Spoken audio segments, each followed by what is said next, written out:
So, welcome everyone back to the class. Since the chapter is completed, I am going to teach you some little extra things or some things related to this chapter. First, I want to tell you, see, we have used this word rectangular armature. We have used this word rectangular armature in an electric motor and in an AC generator.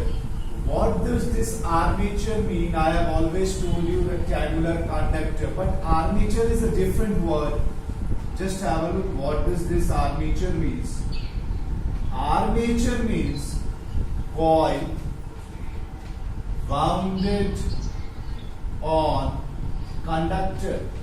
This is called armature, coil wounded on conductor. Actually, in practical use, we do not use a straight conductor like this. We do not use a straight conductor like this. But in the diagram we have drawn, in motor and AC generator, we have drawn the armature like this. But what is the actual thing? A coil is wounded on this conductor. A coil is wounded upon this conductor. Coil is wounded upon this conductor, and this is actually known as rectangular armature. This is actually known as rectangular armature. But in the diagram we do not draw it like this way, we know. But practically this is the rectangular armature. The number of coils on the conductor is called rectangular armature. And one more thing, on increasing number of turns, on increasing number of turns, these are the number of turns of coil, rotation increases.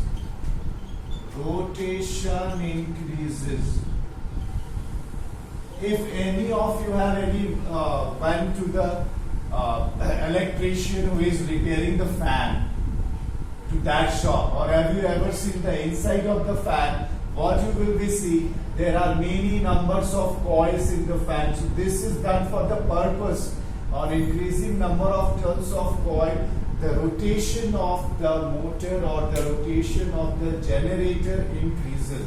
This is called rectangular armature. This was the first thing that I want to clear for you everyone.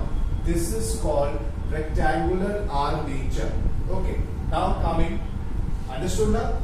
Now coming to the next thing, let us see.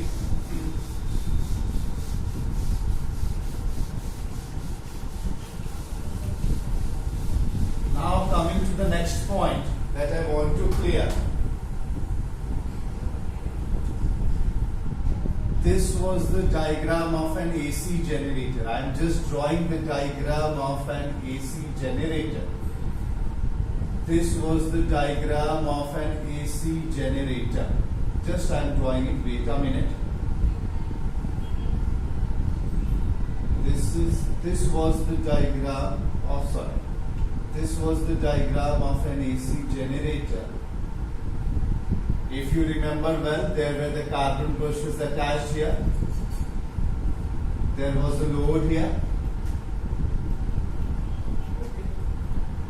This was the diagram of an AC generator. Simple roughly diagram I have drawn. This was the diagram of an AC generator.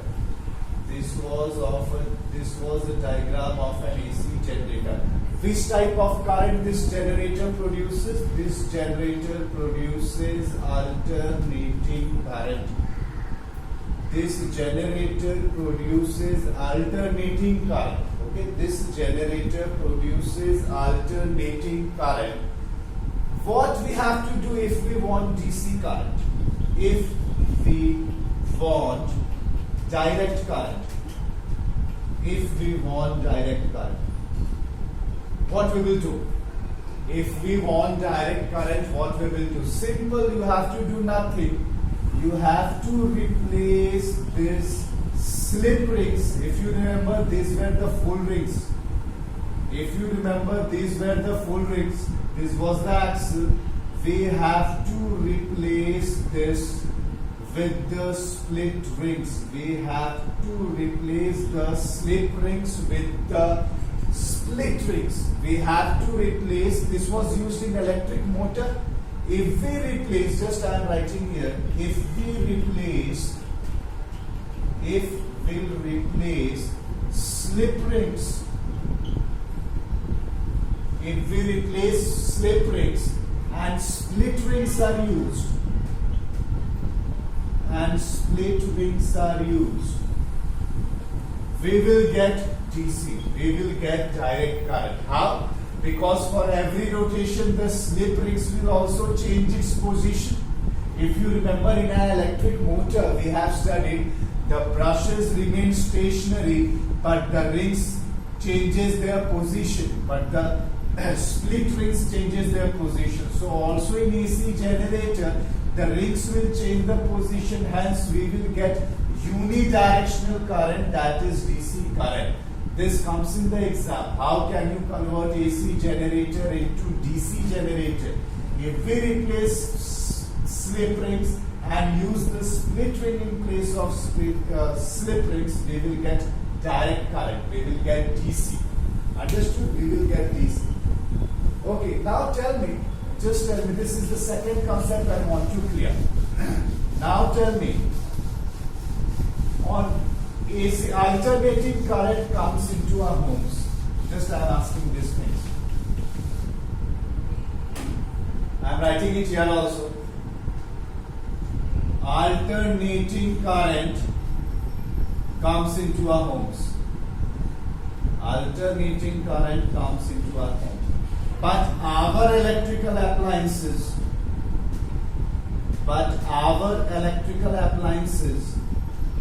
works on DC.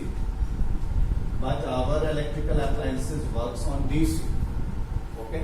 Every appliances has a thing that converts AC into DC. Every appliances has some device which converts AC into DC. Our electrical appliances works on DC. Then why we do not produce DC? Why we are producing alternating current, supplying to our homes, then converting it into DC, then the electrical appliances is working? Why do not we direct produce DC and just supply to our homes?